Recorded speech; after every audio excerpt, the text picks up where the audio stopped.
नमस्कार बच्चों, मैं नीता शर्मा आज आपको सर्वनाम के बारे में समझाऊंगी। तो बेटा सर्वनाम हमने उस दिन ब्लैक बोर्ड पे भी पढ़ा था। अब इसकी मैं पीडीएफ थोड़ा सा आपको समझा देती हूँ, तो आप प्लीज इसको समझिएगा और इसको ध्यान से सुन के अपने टेस्ट के लिए इसको लर्न कीजिएगा। सबसे पहले देखिए सर्वनाम। सर्वनाम क्या होता है?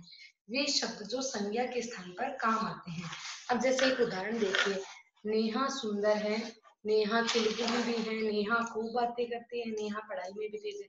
अब बार बार नेहा नेहा नेहा नेहा शब्द आया है, तो इसकी जगह वह, यह, उसका, उसके ऐसे शब्द हम काम में ले लेते हैं, तो उसे ही हम कहते हैं सर्वनाम। जैसे नेहा सुंदर है, वह चुलबुली भी है, वह खूब बातें बनाती है, वह पढ़ाई में भी तेज है। तो वह शब्द किसके लिए आया है? नेहा के लिए। तो नेहा क्या है? संज्ञा। तो संज्ञा के स्थान पर जो शब्द काम में आते हैं उसे हम कहते हैं सर्वनाम। तो ये इसकी डेफिनेशन हो गई। जो शब्द संज्ञा के स्थान पर प्रयोग में लाए जाते हैं उसे हम सर्वनाम कहते हैं। जैसे मैं, हम, तुम, वह, कौन, कोई, जो आदि। सर्वनाम के हमने 6 भेद उस दिन पढ़े थे। पुरुषवाचक, प्रश्नवाचक, निश्चयवाचक, अनिश्चयवाचक, संबंधवाचक और निजवाचक। ये देखिए, इसको याद करने का तरीका है। पुरुष ने प्रश्न किया, निश्चय किया, अनिश्चय किया, संबंध किया निज से। इस तरीके से आपको 6 भेद ये अच्छे से लर्न हो जाएंगे। पुरुष ने प्रश्न किया, निश्चय किया, अनिश्चय किया, संबंध किया निज से। एक छोटी सी ट्रिक है इसके सर्वनाम के भेद लर्न करने की। नेक्स्ट देखिए, सबसे पहला अपने पास है भेद पुरुषवाचक सर्वनाम। इसमें देखिए, पुरुष मीन्स कर्ता, कहने वाला, उसकी बात को सुनने वाला, और अन्य, यानी यहाँ पर बोलने वाला व्यक्ति, सुनने वाला व्यक्ति और किसी अन्य व्यक्ति के बारे में जिसके बारे में बात हो रही है उसके बारे में प्रयोग में लाए जाते हैं। ऐसे शब्द पुरुष नामवाचक कहलाते हैं। जैसे इसमें 3 भेद होते हैं पुरुषवाचक में: उत्तम पुरुष, मध्यम पुरुष और अन्य पुरुष। उत्तम पुरुष कौन होता है? जो व्यक्ति बोल रहा होता है। जैसे मैं बोल रही हूँ, आप सुन रहे हैं, तो मैं बोलने वाली मैं क्या हूँ? उत्तम पुरुष। तो मैं अपने लिए क्या शब्द यूज में लूंगी? मैं, मेरा, मुझे, हम। अगर मुझे मतलब अपने खुद के लिए कोई सम्मान सूचक शब्द यूज में लें तो हम, हमारे, हमें, ऐसे शब्द हम काम में लेते हैं। मध्यम पुरुष, अब आप क्या हो गए? मध्यम पुरुष, क्योंकि आप मेरी बात सुन रहे हो।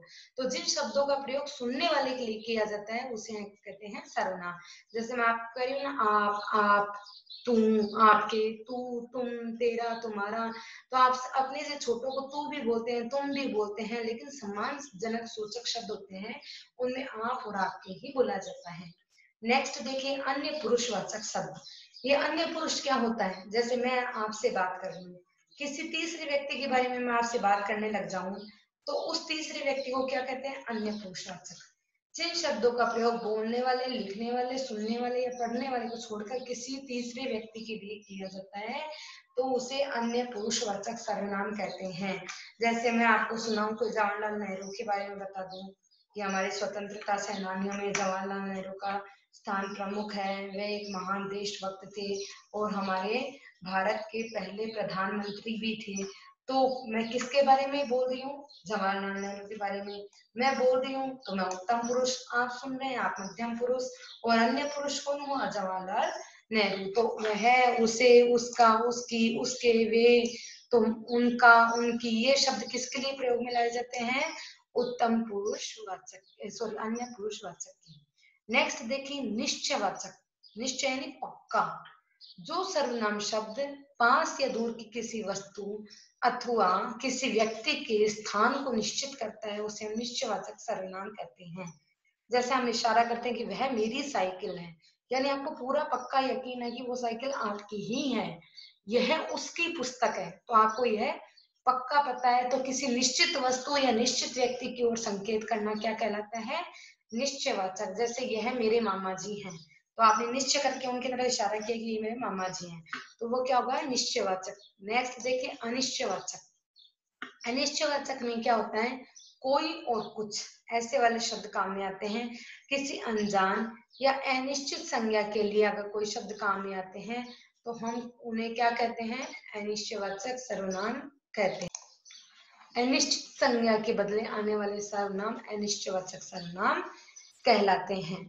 जैसे बाहर कोई आया है, तो कोई यानी कौन आया, ये अपन उसके बारे में कंफ्यूज है, अपने को पक्का पता है या नहीं, यकीन नहीं। अगर यकीन होता कि बाहर राम आया है तो वो क्या हो जाता, निश्चयवाचक हो जाता है, पर हम कह रहे हैं कि बाहर कोई आया है तो वो अनिश्चयवाचक।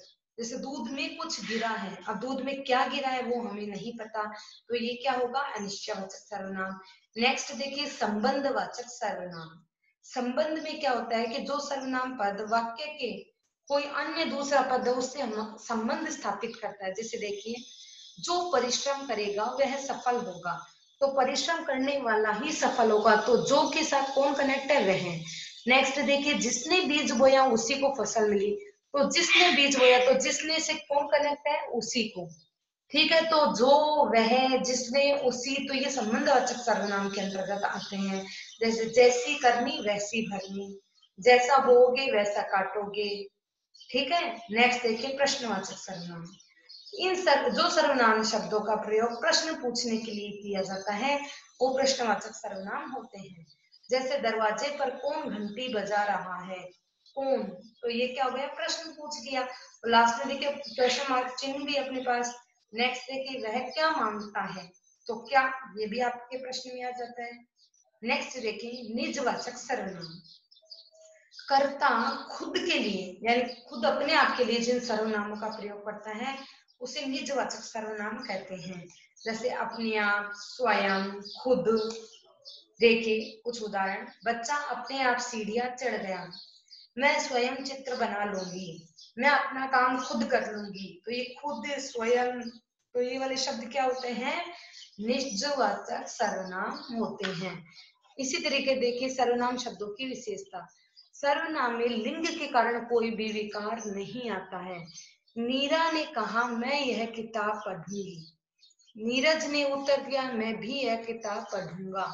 तो मैं जो शब्द है वो स्त्रीलिंग हो या पुल्लिंग हो वो चेंज नहीं हुआ, वह शब्द है वो भी चेंज नहीं होता, उसका शब्द भी चेंज नहीं होता, उसके भी चेंज नहीं होता। किस आधार पर, लिंग के आधार पर। लड़का है तो लड़के के लिए भी वह यूज ले सकते हैं, लड़की के लिए भी वह यूज ले सकते हैं। सर्वनाम में कारक के कारण विकार आ जाता है, और सर्वनाम में किसके कारण विकार नहीं आता, लिंग के कारण। किसके कारण आता है, कारक के कारण। जैसे मैं भी बाजार जाऊंगा, सतीश ने कहा। मुझे भी बाजार जाना है, रोहित ने कहा। मैं भी बाजार जाऊंगा, ये कौन कह रहा है, सतीश कह रहा है। मुझे भी, तो यहाँ पर मुझे और मैं तो है, जाऊंगा जाना है, जाऊंगा और जाना है। तो कारण, कारक के मैं और मुझे हो गया, मैं का क्या हो गया, मुझे हो गया। इसी तरीके से देखिए आप आदर्शवाचक शब्द है, इसके रूप बहुवचन में भी चलते हैं।